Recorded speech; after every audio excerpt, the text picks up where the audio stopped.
In introducing this motion, I think firstly it's important to say that we now have a situation where we have a record number of 12,259 people living in homeless emergency accommodation.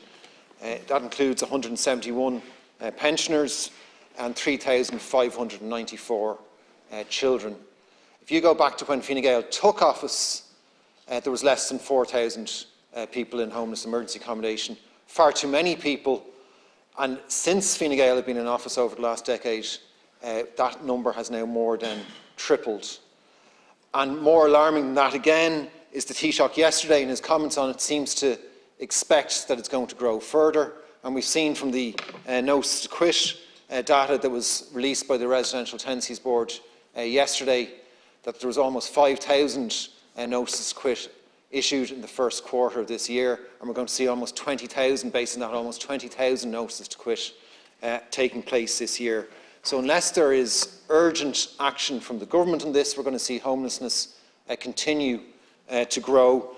And really what we need is we need to have the eviction ban on no-fault evictions brought back in to bring us into line with most European countries where if you pay your rent, you're not actually subject to eviction and you're not at risk of homelessness. That is the norm in most European countries. Those figures, of course, don't include people who are sleeping rough in tents, in cars, on sofas. And it's happening at a time when this government is having a row about how to spend billions of euro in budget surplus. At the same time, and these are related, home ownership rates are falling. The CSO data, census data that was released yesterday showed that home ownership levels had fallen to 66%, their lowest level in more than 50 years. At the same time, only 52% of homes that were built since 2016 are owner-occupied with a mortgage or a loan. And while it is the case that renting certainly suits some people for different specific reasons, most people don't want to be in the private rented sector, and the research consistently shows that. Research done by Threshold shows that only 14% of renters are renting by choice. Most people would like to have the security of a long-term home, and that's what they want to have. Now that can be achieved through home ownership, it can be achieved through social housing. Good social housing can be achieved through affordable rental. It doesn't specifically have to be through home ownership, but given that this government is heavily promoting insecure private rental development at the expense of more secure forms of home ownership or more secure forms of housing tenure, this is very, very serious. High rents have forced people in their 20s, in their 30s, in their 40s, to continue to live in their childhood bedrooms. And we are seeing people sometimes spending a decade and longer living into their 20s, 30s and 40s, living in their parents' homes, trying to save up deposits for houses. It was the case in the past that people used to be able to often pay a rent and save for a deposit at the same time, but now rents are so high, especially under the build-to-rent model that the government and the rental-only model that the government has promoted so heavily, that that's simply not a possibility for people. Now, home ownership levels and the growth in homelessness are related. We are seeing one of the factors that is driving homelessness is a growth in insecure forms of housing. And we've seen as home ownership has declined, homeless rates have increased because most people who end up homeless, their last secure form of housing was in the private rented residential sector. So as we see less and less secure forms of stable, affordable housing, we see more and more people in precarious forms of housing, including renting, and that is one of the things that is driving homelessness. Contrast Last Count Corla, where we are now, with where we were 30 years ago. And in 1991, Ireland had one of the highest rates of home ownership in the European Union. Almost 80% of households owned their own home, either outright or with a loan or a mortgage. 10% of households at that time were in social housing, while most of the remaining households were in the private rent sector.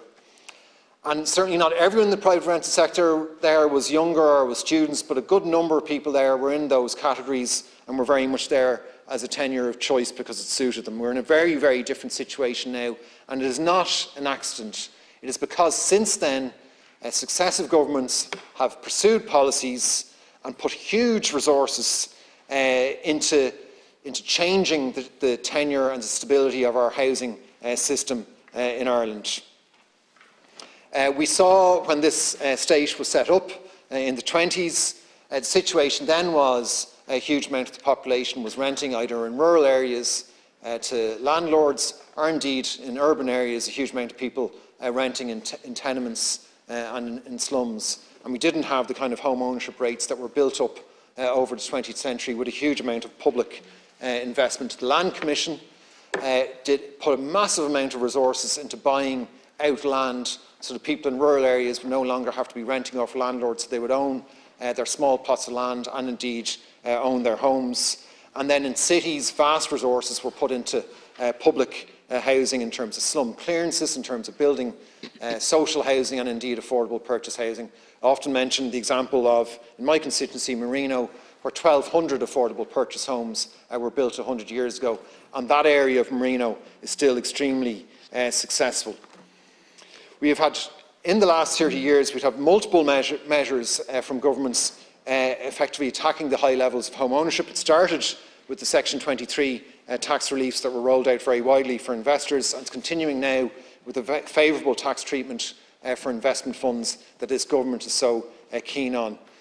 And what we've seen in the last year as international investment in the rental-only model has dried up, what we've seen is a significant bankrolling and financing of the rental-only model by government through hundreds of millions of euro of the Irish Strategic Investment Fund being invested to rescue some of these schemes, when in fact what they should be doing and what they should have been doing is looking to convert these schemes into affordable rental and into affordable purchase.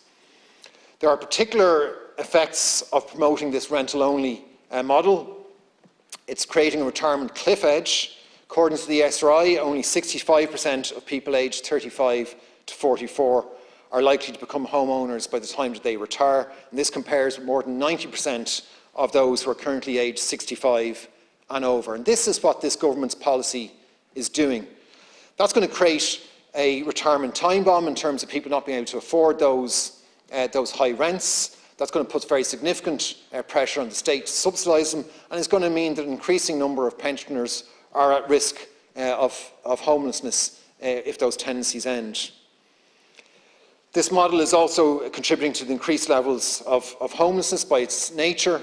The rental-only model with high rents and insecure tenancies is insecure, and that is leaving people vulnerable to eviction and to homelessness.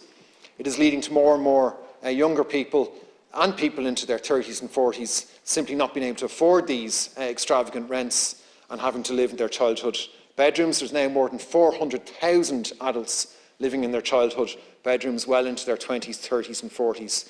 And it's also leading to a mismatch in the housing stock.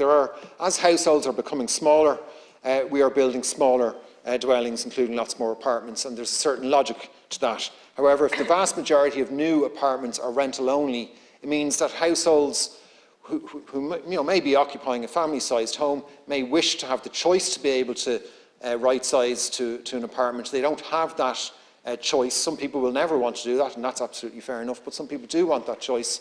I meet them regularly, and they're very frustrated that they see large apartment schemes go up in their communities, but they cannot buy an apartment in those schemes. It's only available at rents that are very high that they cannot afford, and they're not going to move from the security of home ownership to a rental only scheme. So it's going to lead to a mismatch of the housing stock, where we have more and more families in smaller apartments, and we have more and more people in larger family-sized homes who would like to move to an apartment not having that option. This is all happening in the context of a huge government surplus, multi-billion surplus, and there's growing frustration out to people that I'm talking to that despite the huge resources at the disposal of this government, home ownership rates are falling, homelessness has reached yet another record high, rents are at record high, and under this government's watch, house prices have reached record highs as well. Gurv Margaret.